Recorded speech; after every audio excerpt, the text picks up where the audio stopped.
à l'enseignement de ce matin, parce que celui du soir est le même.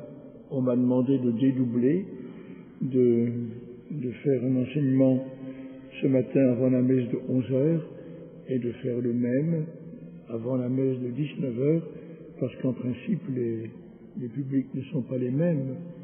Et donc, si vous êtes déjà rassasié ou lassé de cette parole, vous pouvez sortir sans choquer personne, comme vous l'entendez. Donc, au cours de la prédication, de la mission, j'ai beaucoup insisté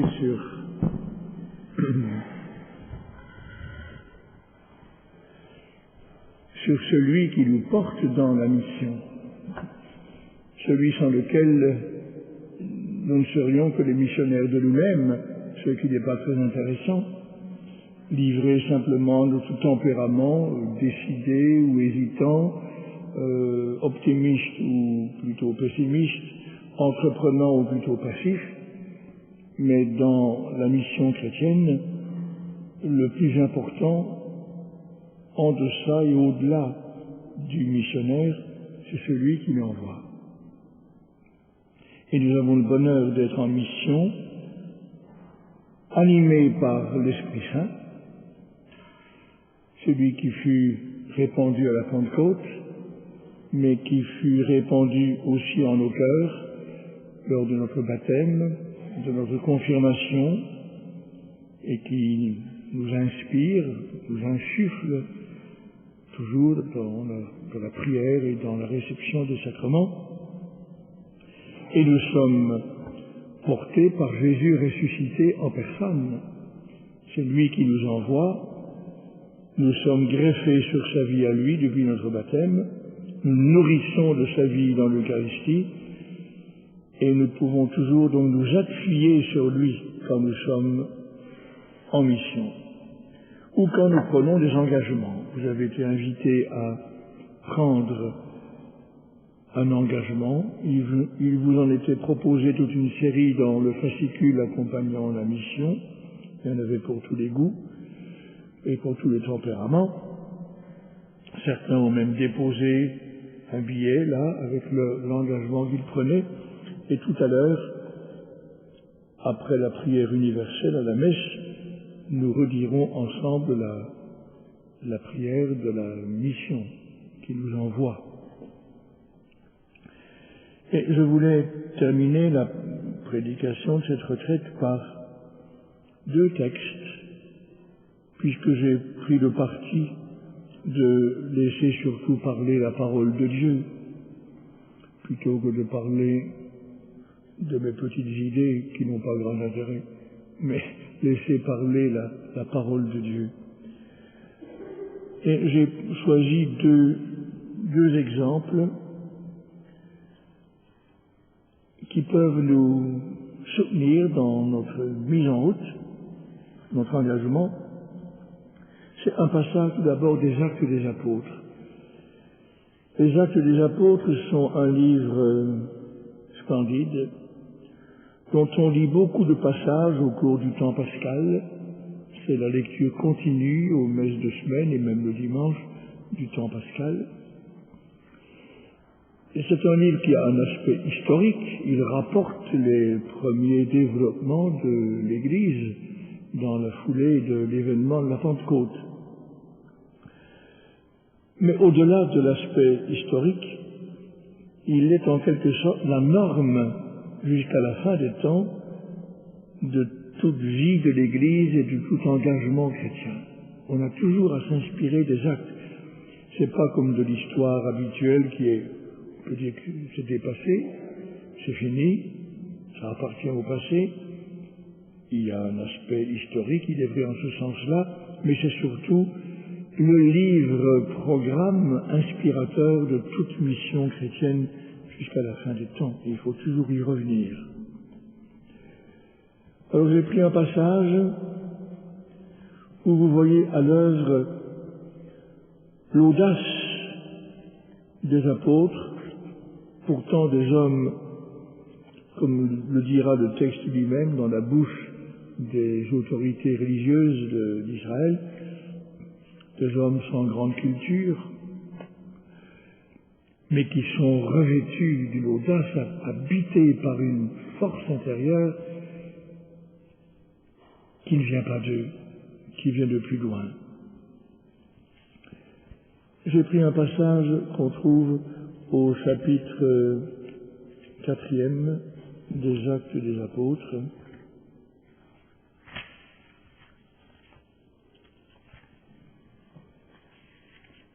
Chapitre 4e qui vient évidemment après le chapitre 3e, au cours duquel on a assisté à la guérison par l'intermédiaire de Pierre et de Jean d'un infirme.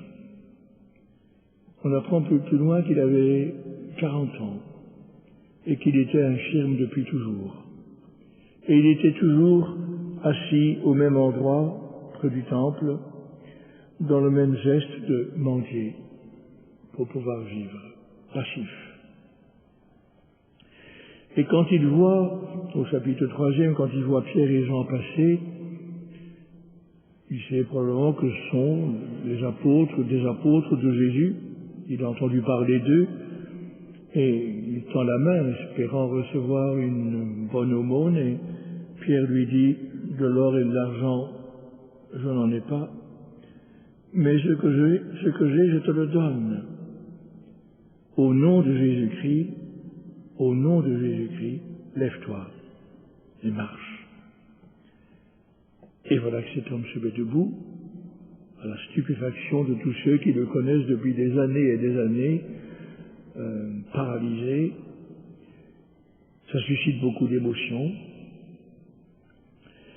Et cela arrive aux oreilles des autorités religieuses qui avaient espéré en crucifiant Jésus en être enfin libérés, dont on dit qu'il est ressuscité, et voilà que Pierre et Jean, ils l'apprennent, parlent de la résurrection de Jésus et parlent en son nom, et avec la force qu'ils attribuent à cette résurrection. Et donc ça va leur compliquer la vie, aux deux apôtres.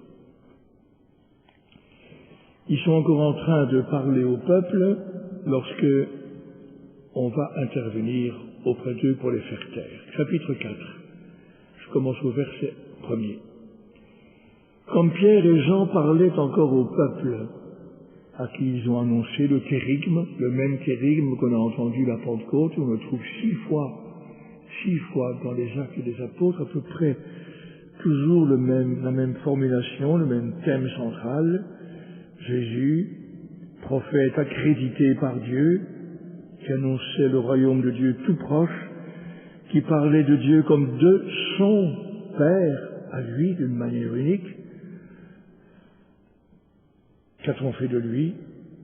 On l'a condamné à mort pour blasphème, et pour obtenir sa crucifixion, on a recouru à l'occupant romain, qui s'était réservé le droit de mettre à mort de cette manière-là. Qu'avez-vous fait de lui? Et le troisième point du kérigme, c'est comment Dieu a-t-il réagi à ce que vous avez fait? Il a réagi en le ressuscitant. Il vient d'annoncer donc déjà pour la troisième fois dans les Actes des Apôtres ce kérigme essentiel, et comme Pierre et Jean parlaient encore au peuple, les prêtres intervinrent avec le commandant de la garde du temple et les Sadducéens. Alors, les Sadducéens sont là sans doute parce que ils apprennent que Jésus prêche la résurrection alors qu'eux-mêmes n'y croient pas. Ils ne croyaient ni à la résurrection des morts, ni aux esprits, ni aux anges.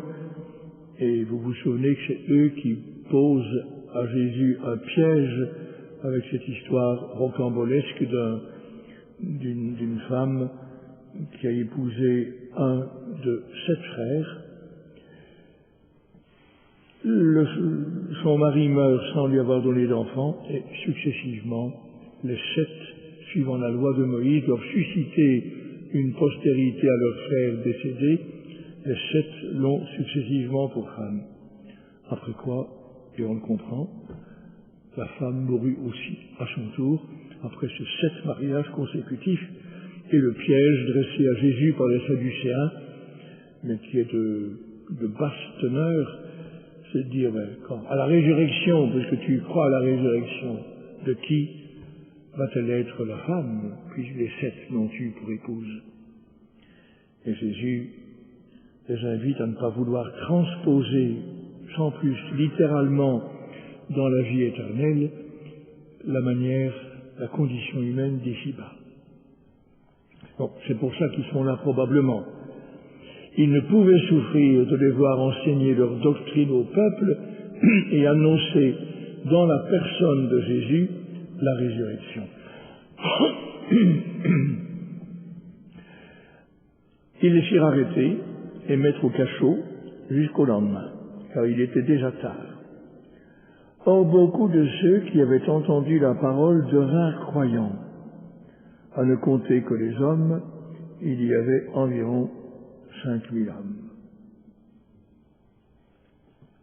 Chiffre des apôtres ou chiffre de la police, je le laisse à votre discernement.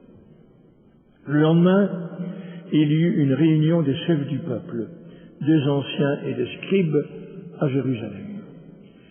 Il y avait là Anne, le grand prêtre, Caïphe, Jean, Alexandre, et tous ceux qui appartenaient aux familles des grands prêtres.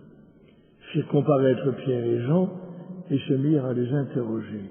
Par quelle puissance, par le nom de qui avez-vous fait cette guérison? Par le nom de qui, d'une manière juive de parler, vous pouvez presque toujours remplacer nom par la personne. Au nom de qui? Et quand on dit au nom de Jésus, ça veut dire de la personne de Jésus, de la puissance de Jésus. Par quelle puissance, par le nom de qui avez-vous fait cette guérison? Alors Pierre, rempli de l'Esprit Saint. On a dit des Actes des Apôtres qu'ils étaient l'évangile de l'Esprit Saint, parce que constamment, on voit comment les apôtres, surtout Pierre et Paul, beaucoup, se laissent conduire par l'Esprit. Parfois Paul, qui pourtant avait des plans arrêtés pour préparer ce voyage apostolique, mais on le voit parfois changer de plan en raison d'une inspiration de l'Esprit Saint à laquelle il obéit. C'est comme ça que Paul est venu pour la première fois en Europe.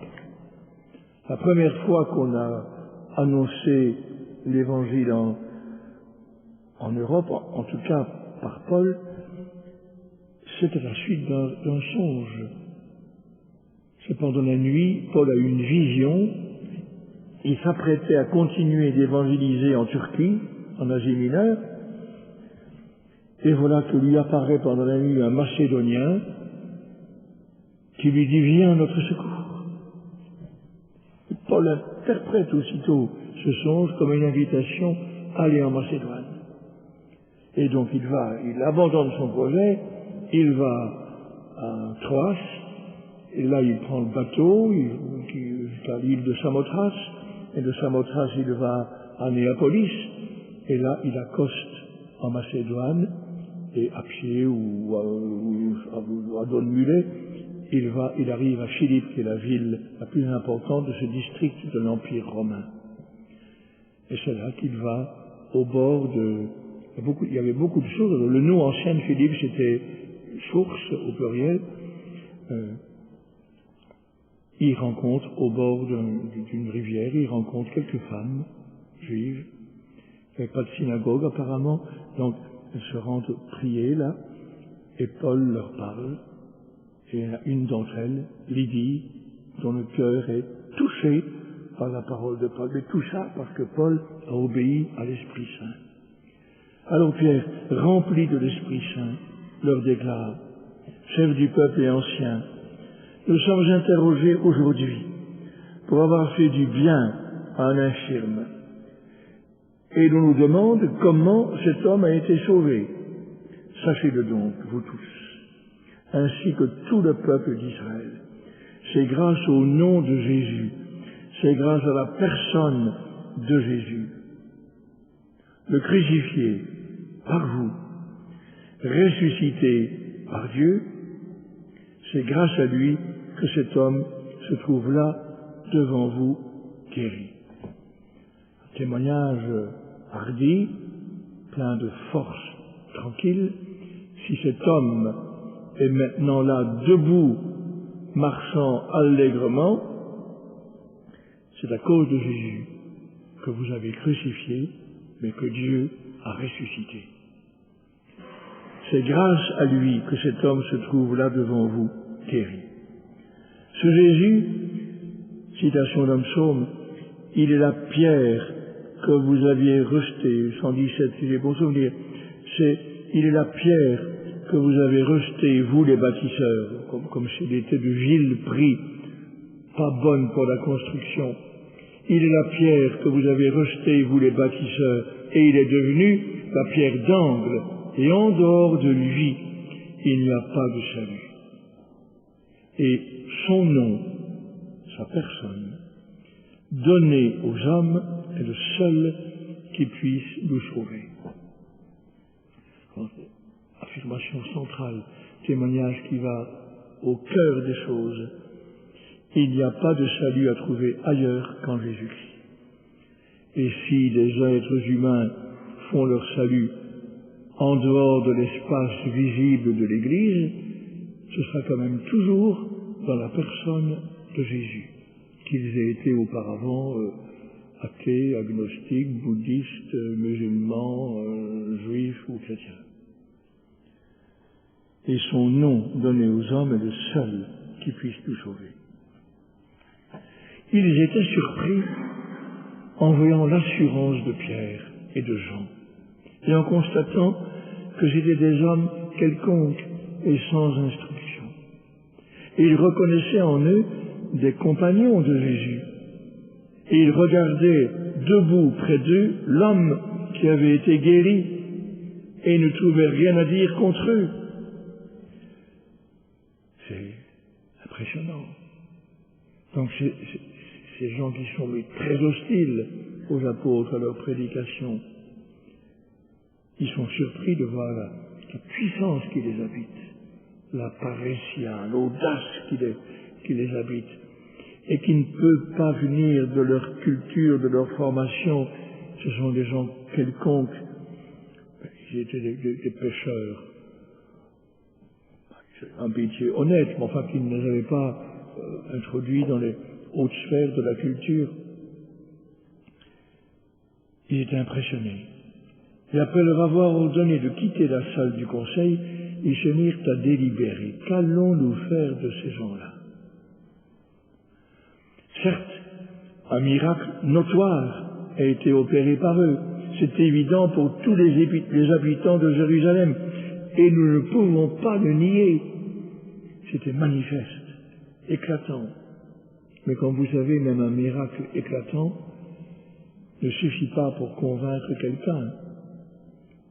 S'il n'y a pas une ouverture du cœur pour percevoir ce signe, car un miracle est un signe, c'est un fait prodigieux, inexplicable par les lois connues de la nature, un fait prodigieux, mais qui est surtout un signe, qui renvoie à autre chose, qui renvoie à la résurrection de Jésus, qui renvoie au monde nouveau qui nous attend.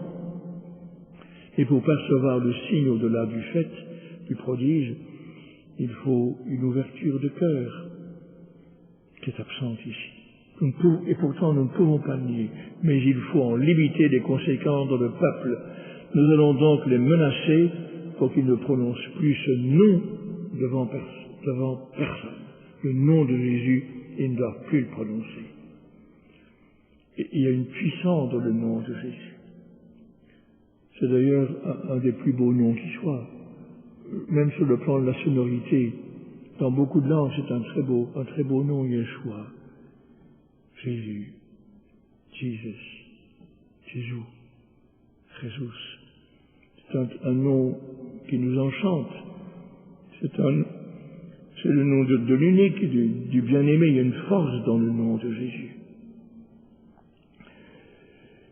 Et on veut leur interdire de prononcer ce nom devant qui que ce soit. Ayant rappelé Pierre et Jean, ils leur interdirent formellement de proclamer ou d'enseigner le nom de Jésus, la personne de Jésus. Réplique. Ceux-ci leur répliquèrent: est-il juste devant Dieu de vous écouter plutôt que d'écouter Dieu? L'objection de conscience, capitale encore maintenant dans nos sociétés.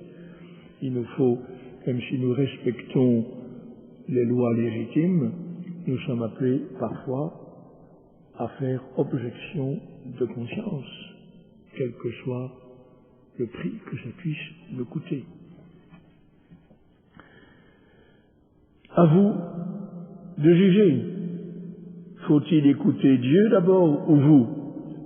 À vous de juger. Quant à nous, il nous est impossible de ne pas dire ce que nous avons vu et entendu. C'était à travers tous les siècles la réaction de tous ces martyrs innombrables et encore plus nombreux à notre époque qui ont préféré l'emprisonnement, la torture, la mort plutôt que de ne pas confesser le nom de Jésus. Après de nouvelles menaces, on les relâcha. En effet, à cause du peuple, on ne voyait pas comment les punir, car tout le monde rendait gloire à Dieu pour ce qui était arrivé. L'homme pour qui avait été opéré ce miracle de guérison avait en effet plus de 40 ans. Et qu'à l'âge de 40 ans, il soit soudainement délivré de son impotence, c'est un fait qui l'est subjugué. Je laisse là le chapitre 4e, c'est un exemple parmi d'autres de cette audace donnée à des hommes ordinaires par la puissance de l'Esprit Saint qui a ressuscité Jésus d'entre les morts. Et alors nous sommes aussi des hommes et des femmes ordinaires.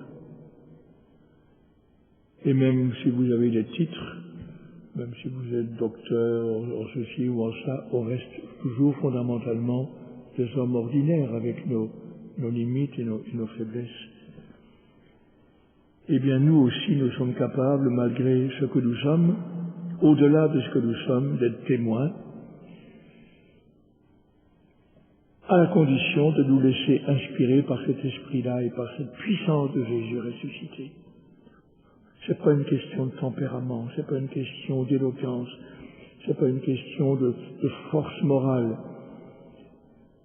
C'est une question de foi, d'espérance, de confiance fondée. Je prends un autre texte que j'emprunte à la lettre de Paul aux Éphésiens, même si on n'est pas sûr qu'elle ait été destinée aux Éphésiens, mais peu importe ici. Une lettre splendide, très riche d'enseignements. Et je vous en lis et commente un petit peu au chapitre 1er, les versets 15 et suivants, jusqu'à la fin du chapitre 1er, et puis au chapitre 2e, jusqu'au verset 10. Puisque j'ai entendu parler de la foi que vous avez dans le Seigneur Jésus et de votre amour pour tous les fidèles, en effet, Paul était informé de ce qui se passait dans les différentes communautés qu'il avait fondées, ou bien auxquelles il s'adressait, mais sans les avoir fondées. Il avait, si je puis dire, des informateurs qui lui donnaient parfois des nouvelles, donc il était au courant. Il avait le souci, comme il dit, de toutes les églises. Et il a appris la foi de ses interlocuteurs, leur amour pour tous les fidèles, et donc je ne cesse pas de rendre grâce, moi aussi, quand je fais mention de vous dans ma prière. C'était une part importante de la prière de Paul. Il était prié pour les communautés qu'il avait fondées ou avec lesquelles il était en contact épistolaire. J'ai cité ce matin l'exemple de Jean-Paul II, qui nous avait raconté un jour lors d'une audience qu'il priait souvent, une partie de sa prière le matin, il la faisait autour du globe terrestre. Il priait pour un tel continent, pour les pays d'Afrique, les pays d'Asie, les pays d'Europe de l'Ouest. Une prière géographique pour toutes les communautés dont, comme évêque de Rome, il avait la charge. Et Paul priait pour ces différentes communautés. Et voici sa prière. Que le Dieu de notre Seigneur Jésus-Christ, le Père dans sa gloire, vous donne un esprit de sagesse pour le découvrir et le connaître vraiment. Paul demande que les Éphésiens, s'il s'agit d'eux, que les Éphésiens reçoivent le don de sagesse qui consiste à s'appeler, à goûter, apprécier les choses de Dieu. Un esprit de sagesse pour le découvrir et le connaître vraiment. Et la connaissance dans le langage biblique n'est pas seulement intellectuelle, elle l'est aussi, mais c'est aussi la connaissance au sens d'une communion profonde de vie. Qu'il ouvre votre cœur à sa lumière pour vous faire comprendre l'espérance que donne son appel, la gloire sans prix de l'héritage que vous partagez avec les fidèles. J'explicite. Paul nous invite, nous aussi aujourd'hui, et c'est très précieux pour nous, à découvrir, à comprendre l'espérance que nous donne son appel. L'espérance que nous donne l'appel du Seigneur Jésus sur nos vies, qui que nous soyons et où que nous soyons, c'est une espérance folle, sans mesure avec nos mérites. C'est l'espérance d'avoir part un jour pleinement à la vie de Dieu même. On va être, quand on sera avec la grâce de Dieu, espérons-le, quand on sera dans la vision de Dieu, dans la vie éternelle, nous serons heureux de la béatitude de Dieu. Nous ne serons pas heureux d'un bonheur proportionné à nos capacités, mais d'un bonheur proportionné au don de Dieu. Augustin, si j'ai bon souvenir, commente la phrase dans une parabole de l'Évangile, quand il est dit au bon serviteur fidèle qui s'est bien acquitté de sa tâche, entre dans la joie de ton maître. Et Augustin commande en disant, ce n'est pas la joie de ton maître qui va entrer dans ton cœur, parce que ton cœur est trop étroit pour l'accueillir, mais c'est toi qui vas entrer dans la joie de Dieu. Eh bien, c'est l'espérance que nous ouvre son appel. Un jour, nous allons entrer dans la joie de Dieu qui débordera les capacités de notre cœur. Et c'est pourquoi l'éternité ne sera pas ennuyeuse. Ne craignez pas que vous ennuyiez dans l'éternité en vous disant ça va être toujours la même chose. Mais non. Entrer dans la joie de Dieu, c'est un programme, c'est une exploration si indéfiniment, si infiniment grande que, si j'ose dire, l'éternité sera trop courte pour entrer dans la joie de Dieu. On ne s'ennuiera pas. L'espérance que donne son appel, la gloire sans prix de l'héritage que vous partagez avec les fidèles. Nous avons vu, en lisant un texte de la lettre aux Romains, que l'héritage dont nous allons hériter, c'est Dieu lui-même, héritier de Dieu, héritier avec le Christ. Si du moins nous avons part à ses souffrances pour avoir aussi part à sa gloire. Et la puissance infinie qu'il déploie pour nous, les croyants. Ça doit nous donner quand même du cœur au ventre dans l'engagement de la mission, c'est que Dieu déploie pour nous une puissance infinie pour nous mettre en route, pour nous envoyer, pour nous habiter, nous transformer, nous transfigurer, nous lancer dans l'aventure chrétienne, Dieu déploie une puissance infinie, et Paul va l'expliciter. C'est la force même, le pouvoir, la vigueur qu'il a mis en œuvre dans le Christ quand il l'a ressuscité d'entre les morts.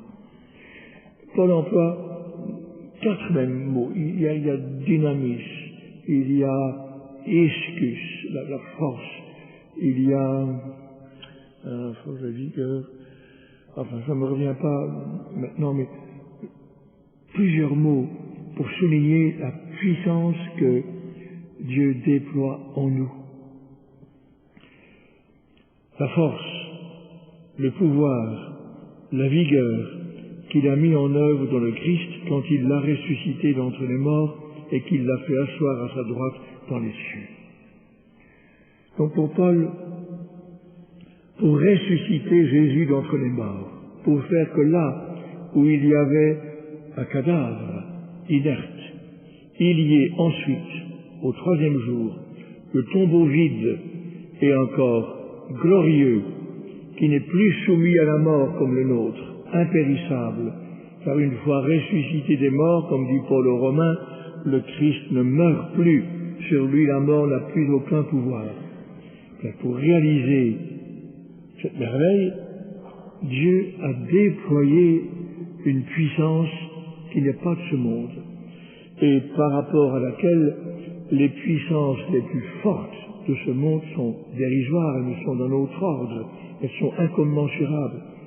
L'énergie nucléaire, la force d'attraction faible ou forte, tout ça est dérisoire par rapport à une énergie dans notre ordre, dans notre monde, celle par laquelle Dieu a ressuscité Jésus d'entre les morts. Eh bien, Dieu, je vais dire, gaspille cette énergie pour nous.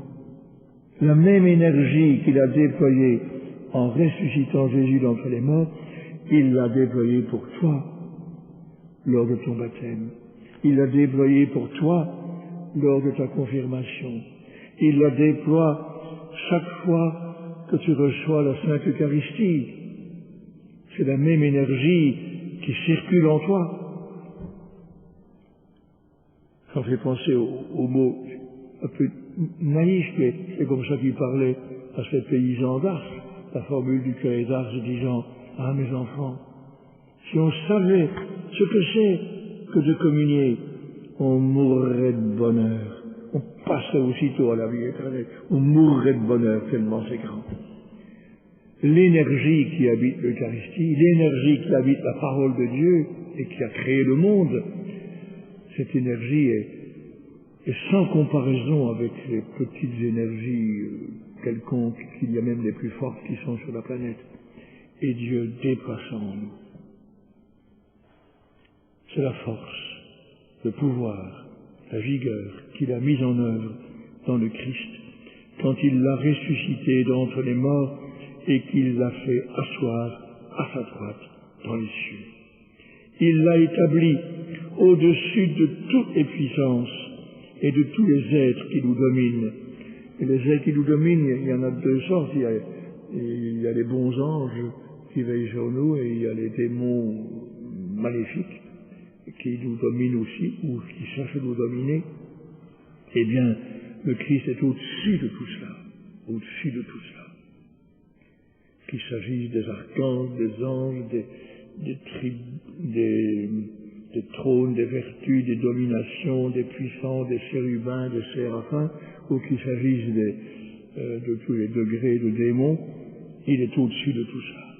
Il l'a établi au-dessus de toutes les puissances et de tous les êtres qui nous dominent, quel que soit leur nom, aussi bien dans le monde présent que dans le monde à venir. Il lui a tout soumis et le plaçant plus haut que tout, il a fait de lui la tête de l'Église. Laquelle Église est son corps, et l'Église est l'accomplissement total du Christ, lui que Dieu comble totalement de sa plénitude. Nous avons le bonheur d'être les membres du corps de Christ. Et comme Paul l'explique aux Corinthiens, il y a dans les membres du Christ Il y en a de divers genres. Tout le monde n'est pas la rate, tout le monde n'est pas le duodénum, tout le monde n'est pas le cholédoque, ou l'œil, ou la main, ou l'oreille. Il y a une variété de membres. Mais tous sont indispensables.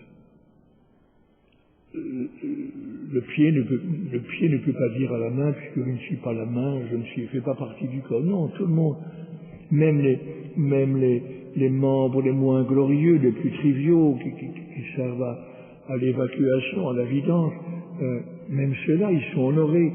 Ce sont ceux qu'on entoure du pôle du plus grand soin. Et dans l'Église, ceux qui ont une mission toute petite, toute pauvre, un tout petit service en Église, ils doivent être honorés. Tandis que les missions prestigieuses, être docteur, être enseignant, être apôtre, ce sont les missions prestigieuses qui ont besoin de moins d'honneur autour d'elles. Au contraire, il faut honorer ce qui est plus petit. C'est très beau cette idée du corps dont nous sommes les membres et le Christ est la tête. Et ce qui est splendide, c'est que la tête de ce corps dont nous faisons partie, elle est déjà dans la gloire. Et nous allons être entraînés, si nous le voulons bien, le consentement de notre liberté, notre conversion, nous allons être entraînés dans la même gloire. La tête y est déjà, le corps suivra. Un peu comme quand un enfant naît et que c'est la tête qui sort d'abord, eh bien, le reste suivra. Quand la tête est sortie, le plus gros est déjà fait. La tête est déjà dans la gloire. Nous suivrons. Et vous, autrefois, Paul s'adresse ici majoritairement à des chrétiens issus du paganisme. Il y avait des judéo-chrétiens, des chrétiens issus du judaïsme, mais le gros de la troupe était quand même des païens convertis, et qui avant ça, donc comme païens, avaient le comportement qu'avaient beaucoup de païens à l'époque. Pas toujours très exemplaires sur le plan moral. Et vous, autrefois, vous étiez des morts avant votre conversion au Christ, avant que vous soyez incorporés au Christ. Et c'est vrai encore pour nous, parce qu'il y a des moments de notre vie où nous vivons un peu comme si nous étions des païens, et il faut nous reconvertir, nous laisser reconvertir. Et vous, autrefois, vous étiez des morts à cause des fautes et des péchés dans lesquels vous viviez, soumis au cours de ce monde, soumis au prince du mal, qui s'interpose entre le ciel et nous, et qui continue d'inspirer activement ceux qui désobéissent à Dieu. Car il y a l'Esprit Saint qui inspire, c'est son métier. L'Esprit, spirare, spiritus, l'Esprit respire en nous, l'amour de Dieu, il nous inspire le bien, il nous aspire vers ce qui est beau, mais le mauvais, l'adversaire, le prince du mal, lui, il continue d'inspirer, il singe l'Esprit Saint en inspirant ceux qui désobéissent à Dieu. Et nous aussi, nous étions tous de cela. Quand nous vivions suivant les tendances égoïstes de notre chair, Paul désigne par là tout ce qui nous pousse vers le bas, tout ce qui nous replie sur notre égoïsme, notre autosuffisance. Nous aussi, nous étions de cela. Quand nous vivions suivant les tendances égoïstes de notre chair, cédant aux caprices de notre chair et de nos raisonnements, car il y a pas, la chair, c'est pas seulement notre corps, mais l'esprit peut être charnel aussi, quand il ne compte que sur lui-même, le rationalisme, l'autosuffisance, je connais tout, je sais tout, je domine tout. Nous étions de nous-mêmes voués à la colère, comme tous les autres. Car si Dieu aime les pécheurs, il déteste le péché, et le péché suscite, de manière humaine de parler, sa colère. Mais Dieu est riche en miséricorde.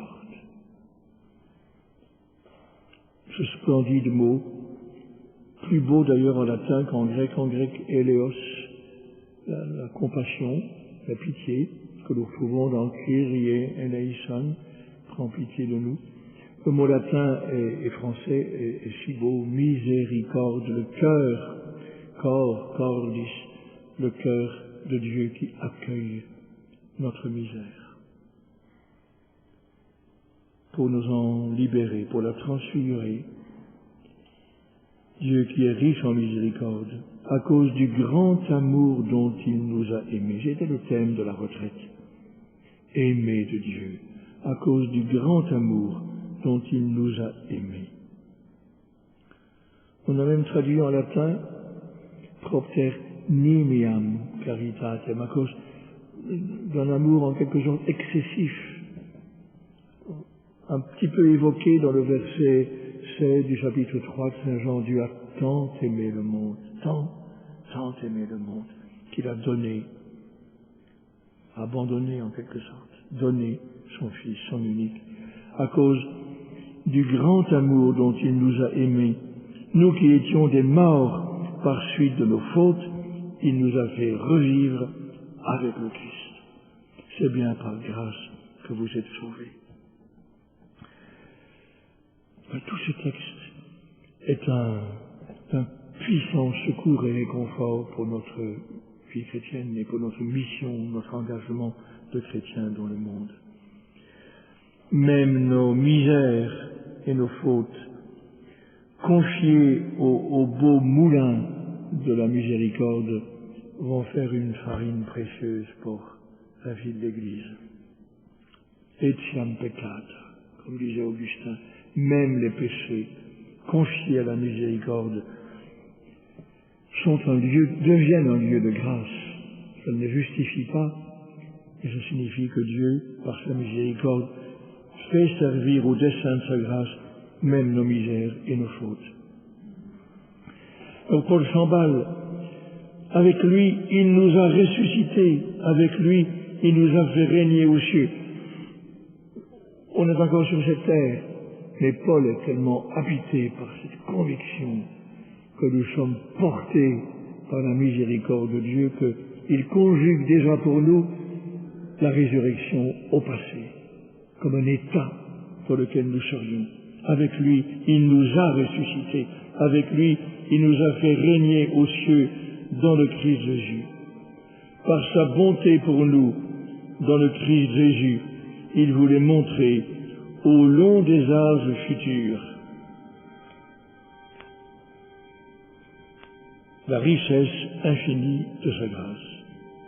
C'est bien par la grâce que vous êtes sauvés à cause de votre foi. La lettre aux Éphésiens est un peu plus tardive dans la carrière de Paul par rapport à la lettre aux Romains, mais on retrouve la même doctrine que dans la lettre aux Romains, la lettre aux Galates. On est sauvé par grâce moyennant la foi. C'est bien par la grâce que vous êtes sauvés à cause de votre foi. Cela ne vient pas de vous, c'est le don de Dieu. Ça ne vient pas de vos actes, il n'y a pas à en tirer orgueil. Il n'y a pas à en tirer orgueil, mais il y a Dieu d'en tirer confiance, inébranlable, espérance, persévérante, élan, audace, en dépit de nos limites personnelles. La mission n'est pas une question de psychologie, de caractère fort ou faible, c'est une question de confiance en celui qui nous rend forts. Comme dit Paul, je puis tout en celui qui me fortifie. C'est un peu cela que la mission a voulu fortifier dans vos cœurs, la conviction que, quelles que soient les limites que vous jugez avoir, que vous pensez avoir, le Seigneur peut vous envoyer et vous pouvez porter du fruit grâce à lui, grâce à la puissance de l'Esprit Saint qu'il a répandu en vos cœurs et grâce à la force du ressuscité auquel vous êtes incorporés pour le temps et, espérons-le, pour l'éternité. Amen. Maintenant, vous avez le temps de vous préparer à la messe de ce 3e dimanche de l'Avent. Venez du Jean-Baptiste de la semaine passée, bizarrement accoutré, avec un menu très original et accueillant ceux qui venaient recevoir son baptême en les injuriant. Espèce de vipère qui vous a suggéré de tenter d'échapper à la colère qui vient en venant recevoir mon baptême. On comprend que Jean se soit retrouvé en prison, car il dénonçait avec la même virulence le comportement du roi Hérode qui avait épousé abusivement, illégitimement, la femme de son frère Philippe. Et nous retrouvons Jean-Baptiste aujourd'hui en prison. Mais il entend, on lui rapporte la manière dont Jésus procède. Or, Jean-Baptiste et Jésus avaient des points communs. Ils annonçaient tous deux l'imminence du royaume de Dieu et l'urgence de se convertir. Mais le style était différent. Jésus aussi parlait souvent un langage dru, exigeant, mais il s'accompagnait de miséricorde, de proximité, de douceur. Et Jean est perplexe. Il avait rêvé que le Messie dont il était le précurseur serait comme lui, et même encore plus énergique que lui, et il est surpris par la mansuétude du ministère de Jésus, qui pourtant ne manque pas d'énergie. Et il envoie donc des émissaires, des disciples, pour, par leur intermédiaire, demander à Jésus, « Es-tu celui qui doit venir, ou devons-nous en attendre un autre ?» Il y a un petit peu d'énervement, de déception chez Jean-Baptiste. « Est-ce que c'est bien toi qui dois venir, toi dont j'étais le précurseur, ou bien est-ce que c'est un autre qui doit venir à ta place ?» Jésus ne répond pas de manière directe à la question de Jean-Baptiste. Sa réponse repose sur l'expérience de ce qu'il vit, une expérience qui exauce la prophétie d'Isaïe dans la première lecture de cette liturgie, quand Isaïe, de très loin, annonçait qu'à l'époque messianique, à l'époque du Messie, alors se dessiront les yeux des aveugles, s'ouvriront les oreilles des sourds, alors le boiteux bondira comme un cerf, et la bouche du muet criera de joie. Et inspiré par ce texte, mais surtout par sa pratique, car Jésus accomplissait beaucoup de signes dans des guérisons, Jésus répond, allez annoncer à Jean ce que vous entendez et voyez. Les aveugles retrouvent la vue et les boiteux marchent, les lépreux sont purifiés, les sourds entendent, les morts ressuscitent et les pauvres reçoivent la bonne nouvelle. Heureux celui pour qui ce ne suis pas une occasion de chute. Et donc sous-entendu, entre les lignes, heureux seras-tu, Jean-Baptiste, si je ne suis pas pour toi une occasion de scandale et d'indignation. C'est une invitation à réfléchir. Et plus tard, dans la vie de Jean-Baptiste, nous allons le trouver humble, petit, effacé, devant Jésus. Il faut que lui grandisse, et moi, que je diminue. Et il va être, comme vous le savez, diminué, littéralement, physiquement, décapité. Mais une fois la réponse donnée, et quand les envoyés de Jean s'en sont allés, Jésus fait l'éloge de Jean-Baptiste, malgré les réticences qu'il avait à son égard. Qu'êtes-vous allé regarder au désert? Jésus fait quelques hypothèses, mais il en vient à l'essentiel en disant, qu'êtes-vous allé voir? Un prophète? Oui, je vous le dis, et bien plus qu'un prophète. Parce que Jean-Baptiste est à la jointure de l'ancienne et de la nouvelle alliance. Il est le dernier prophète de la première alliance, de l'ancienne alliance, et il est sur le seuil de la nouvelle. Il court en avant de celui qui est la nouvelle et éternelle alliance. Il est plus que les prophètes.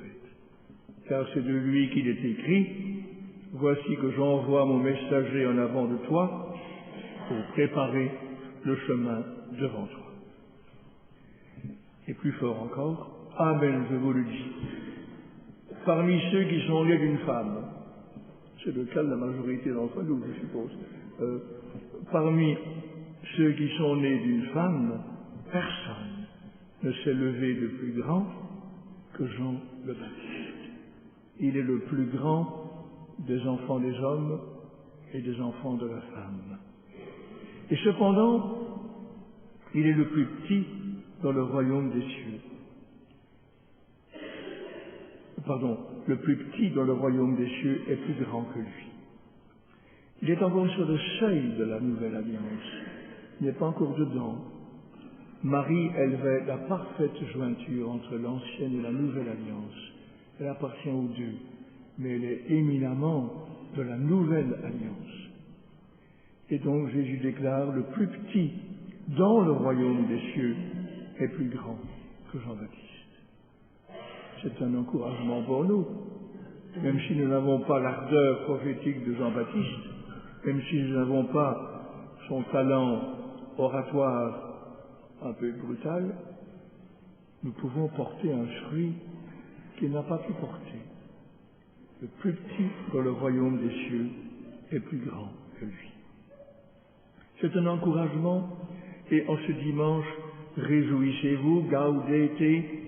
La première lecture nous donnait un encouragement.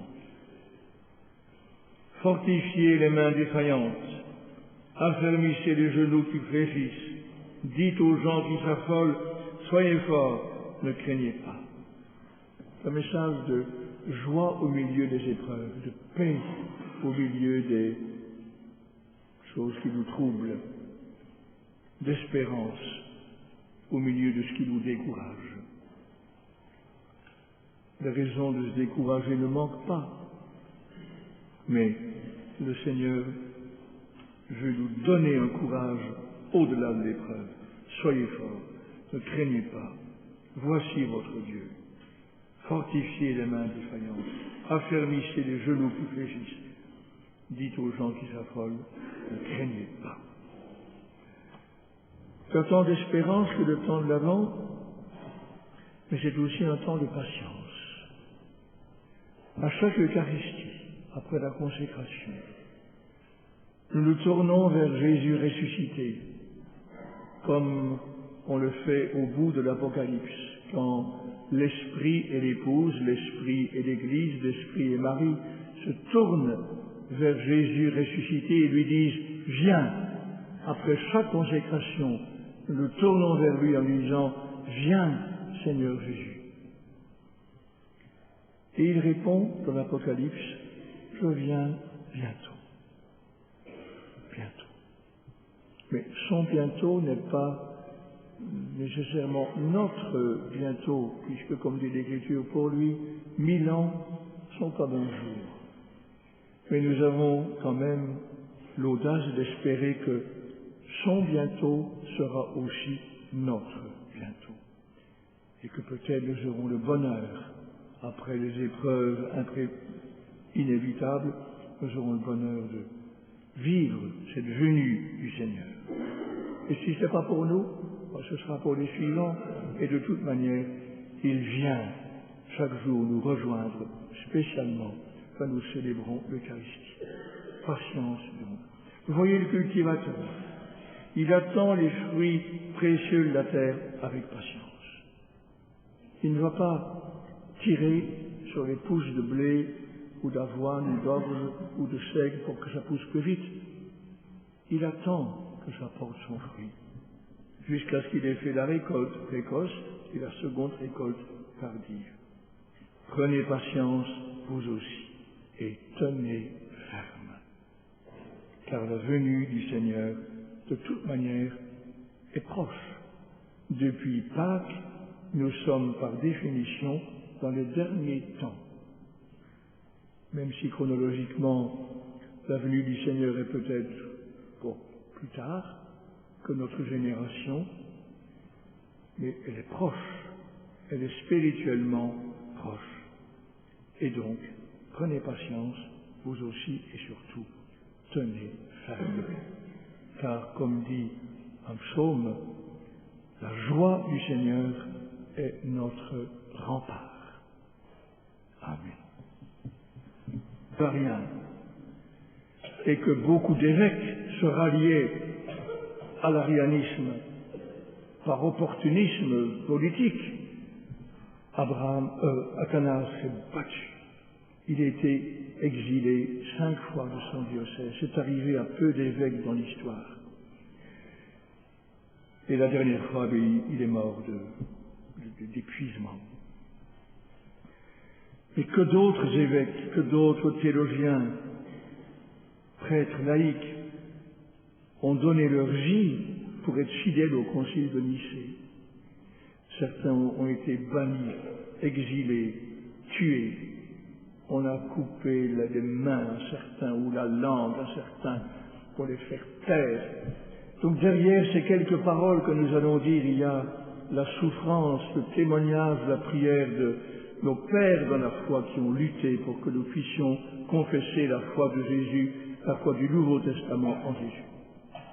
Et puis en 381, d'autres hérétiques se sont levés.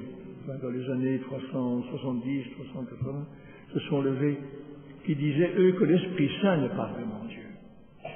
C'est une inspiration, c'est un souffle, mais c'est une créature qui nous insuffle un bon esprit. Et là, c'est un autre père de l'Église, Basile de Césarée, qui s'est battu pour qu'au concile de Constantinople, donc dans l'Istanbul actuel, en 381, on confesse que l'Esprit Saint est vraiment Seigneur, il est vraiment Dieu. Il n'a pas repris la même formule que Nicée, de même nature que le Père, pour ne pas réveiller l'hostilité des Ariens. Il a trouvé une formule qui dit la même chose, à savoir que l'Esprit Saint mérite tout autant gloire et vénération que le Père et le Fils. Avec le Père et le Fils, il reçoit même adoration et même gloire. Il a parlé par les prophètes. Et c'est grâce à ces deux conciles et à ces deux champions, Athanas d'Alexandrie et Basile de Césarée, que nous pouvons aujourd'hui encore confesser, malgré toutes les persécutions, les luttes, les souffrances, nous pouvons confirmer notre foi en Jésus, vrai Dieu, et en l'Esprit Saint, vraiment Seigneur, qui nous donne la vie. Nous nous levons et nous confessons notre foi.